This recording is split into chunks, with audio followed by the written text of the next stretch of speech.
Ngayon, gawin naman natin kung paano mag-code at magparun ng Java program gamit ang VS Code. Una, gagawa tayo ng folder. Saan natin isi-save yung pinaka-program natin. So, ako sa desktop lang, papangalanan ko lang ang pangalan ko. O kayo na bahala ko kahit ano. Yan. Tapos open natin ang VS Code. Dito sa my file, buksan natin yung folder na ginawa natin. Ayan.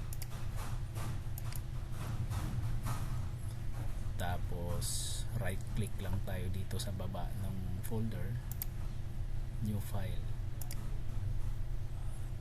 Tapos pangalanan natin ng kung ano yung program na gagawin nyo. Ito sample lang. Hello World.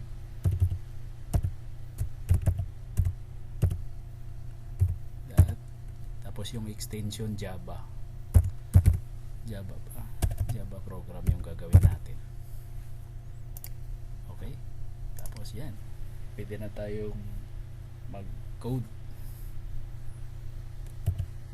Public class.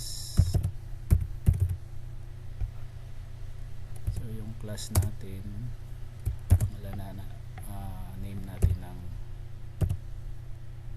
hello world.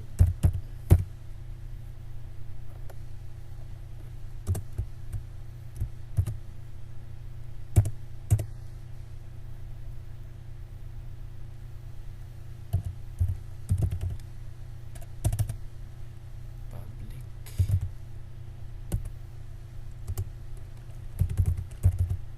Yan, nag-auto complete siya. Wait.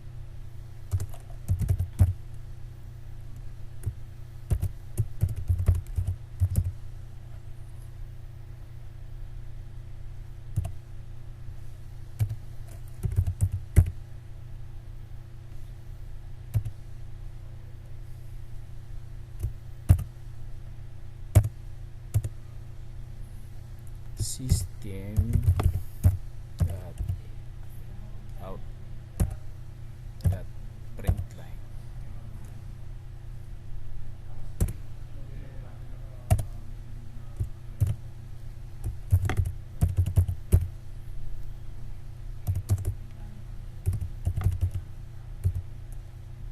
Yun. So i-output natin tong hello world. Click mo lang yung run. Kung walang error yan, mag-output yan siya dito. Ayun, ito na. So lalagyan natin ng error, tanggalan natin ng bracket, tapos run natin. Ayun, nag-failed na siya kasi may error sa program natin.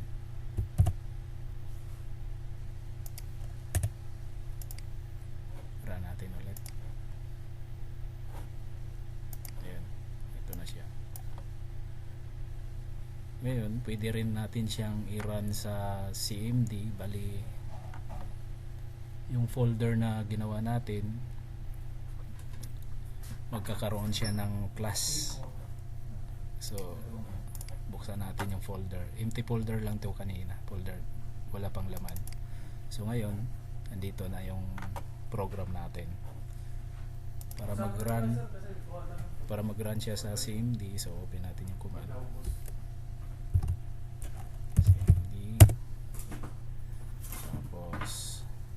Nakalagay siya sa desktop, so tawagin natin yung desktop, cd desktop. Yun. Tapos yung folder cd John Drill yung pangalan ng folder. Tapos bali i-compile natin siya, Java hello world yung program natin, world.java. Yun. Kung walang error, yun, automatic siya, walang lalabas dito na error. yung program Java kasi na-compile na siya. Ito, Java Hello World.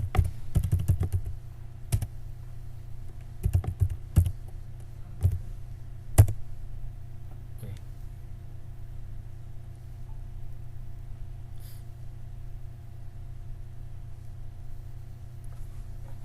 Wait. Ay, mali. Ah,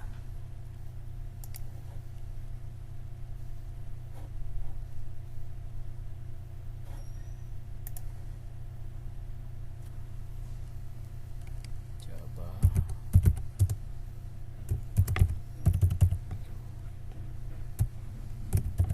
Word. Ayun. Ito na siya. Lumabas na siya. So, yun lang. Paano magparun ng program sa VS Code, Java program sa VS Code. So, pwede mo rin siyang i-save. Yan. So, nandito siya. Nandito na siya. Yan, nagkaroon na siya ng class. Dahil dun sa ginawa nating CMD sa command, doon tayo nag-compile. Yan. Yun lang.